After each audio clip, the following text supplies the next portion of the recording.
I'm going to read this because it just is clearer for me. And it kind of relates to the question you just answered, I think. So in the meditation this morning, at different points in time, I was able to know myself as some sort of expansive, unlimited field of what I might call energy. Because it wasn't a substance and it had no form. And everything that I was smelling, hearing, and touching was occurring inside of that field. That was the sense I had.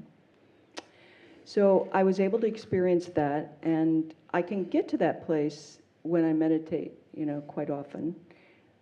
And I have a similar but somewhat different experience when I'm in nature, and I feel it deeply when I'm with animals. Like when I look into the eyes of my dog and she looks back at me directly into my eyes, I feel that we are one and we're the same, and love, I feel that. What I've observed that happens is, as soon as I think of this experience as a concept like, oh, I feel myself as an unlimited field of energy, then the experience becomes two separate things in a subject-object relationship, a me and an unlimited field of energy or awareness. When I have this experience in nature or with animals, I have an intuitive feeling, and I do a similar thing in that I make a story about it. Like, my dog loves me, I love my dog. As a result, this also creates a subject-object me and the other. In the first case, I believe I'm trying to grasp and understand my experience using my mind. In the second case, I believe I'm trying to grasp and understand the experience with my heart. And one creates a concept and the other creates a belief. Using these faculties of mind and heart are how I have ever learned and understood every experience. But to use them towards understanding and trying to live this teaching only seems to undermine the whole process. I don't know how else to learn and understand this.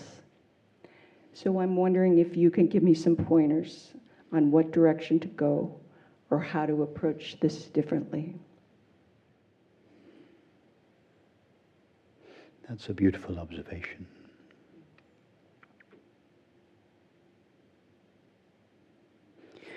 So your description of what takes place in meditation with your dog, in nature, or the experience you refer to in each of those cases is absolutely true.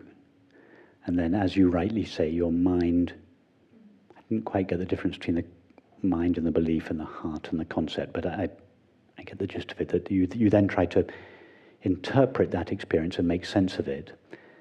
And inevitably, the mind can only interpret that experience in line with its limitations, and therefore conceives of it in subject-object relationship. So when you're looking into your dog's eyes, you and the dog disappear. That's what the experience of love is, the recognition of our shared being. You cease to be two separate entities, self and other, person and dog. That's the actual experience which you have. You have it out in nature, you have it in meditation. Then the mind, when the mind rises again, because the mind is not present in the experience of love, but when it rises again, it has been struck, something has happened. The mind realizes something happened. And it then tries to formulate what took place in line with its limitations. In other words, in subject-object relationship, and it says, I love my dog, or my dog loves me, or the landscape is beautiful. And in doing so, the mind then superimposes its own limitations on the experience itself, and the experience seems to disappear. So now your question is, how can you use the mind? I think this is your question. How can you use the mind correctly to interpret and express these experiences? Is that right? Yes, or how do I get past this? I don't Well, know how to learn any differently. That's my point. Well, you don't have to get past it because you're already having the correct experience. You're already having the experience of love with your dog. You're already having the experience of beauty in nature. You're already having the experience of peace in meditation. You don't have to get beyond your mind's interpretation. Your mind's interpretation is superimposed on your very genuine experience. So all that's necessary is to stay with your experience and only formulate it if required by the circumstances to do so. Because your experience is already true. What you described of meditation in nature and with your dog, peace, beauty, and love, they were all true experiences. I guess I keep thinking I'm trying to get somewhere or obtain something or understand it. And what I'm... Understanding is...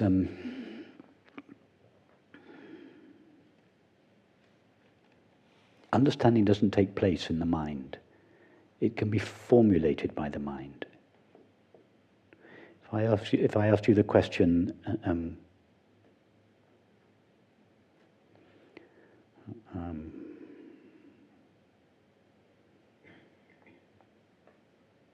if I asked you the question, what is 6 plus 7?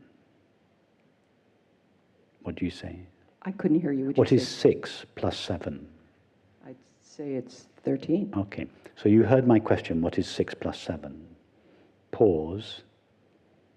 So right at the end of my question, my question is a formulation of the mind. Your answer 13 is a formulation of the mind, two different minds, but both mind, both thoughts. But in between the question, what is 6 plus 7, and the answer 13, your mind pauses. It goes somewhere. And then the mind rises again with the answer 13. So the experience of understanding takes place in between the question, what is 6 plus 7, and the answer 13. The answer 13 is not itself the understanding, it is a formulation of the understanding. When somebody tells a joke, you listen to the joke. If it's a good storyteller, he or she will eke out the story, wind your mind up into a state of tension, anticipating the punchline. Then you get the punchline of the joke, brief pause, and your body bursts out laughing. Well, the understanding of the joke takes place after the story has finished. It can't take place before the story has finished because you haven't heard the punchline yet. The punchline has to come to an end before the understanding begins. So the story, the joke, was an activity of mind, but that has to come to an end for the understanding to take place. And by the time the laughter begins, the understanding has already taken place. The understanding takes place in between, in the gap, in between the end of the story and the beginning of the laughter. It doesn't take place in the mind. I'm trying to illustrate, I'm trying to give you two examples to show that understanding doesn't take place in the mind. It may or may not be formulated by the mind, but it doesn't take place in the mind. It is, in fact, a taste of our true nature. Understanding is to the mind what love is to our feelings. Love doesn't take place in our feelings. It's not a feeling, although it can be expressed in our feelings. Understanding doesn't take place in the mind. It is a glimpse of our true nature, although it can be expressed in the mind. So when you say you're trying to understand something, your mind is trying to appropriate consciousness's knowledge of itself. There's no such thing as understanding the non-dual teaching, the non-dual perspective in the mind. Understanding is not, it's a glimpse of our true nature. You are understanding your true nature when you have the three experiences of peace, beauty, and love that you describe.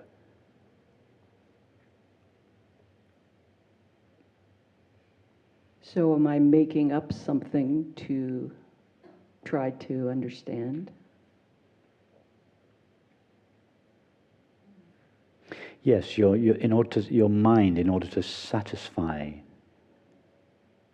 itself is trying to create a symbol in itself that represents awareness's knowledge of itself. It's making a... The mind is creating a false symbol in the mind to try to represent something that doesn't take place in the mind. Yeah, this one's tough. I keep wanting to make it a concept. You can't make yourself stop doing this unless you understand the impossibility of it. Everything that appears in the mind is an object.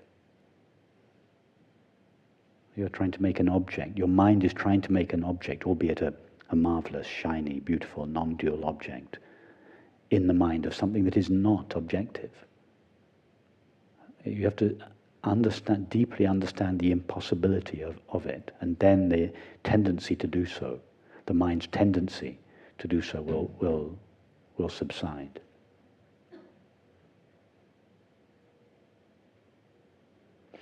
Which doesn't mean to say that the mind, that it's not legitimate, that it is not legitimate for the mind to formulate provisionally this understanding, as for instance I do in these meetings. But they are provisional formulations that are tailored to the question. They're not absolute statements of truth. They're just temporary provisional formulations in response to a question whose purpose is to bring the question to an end and lead to understanding. And then both the question and the answer, when that has taken place, both the question and the answer should be abandoned. The question is a thorn, the response is a thorn that is used to remove that thorn, but then they should both be thrown away.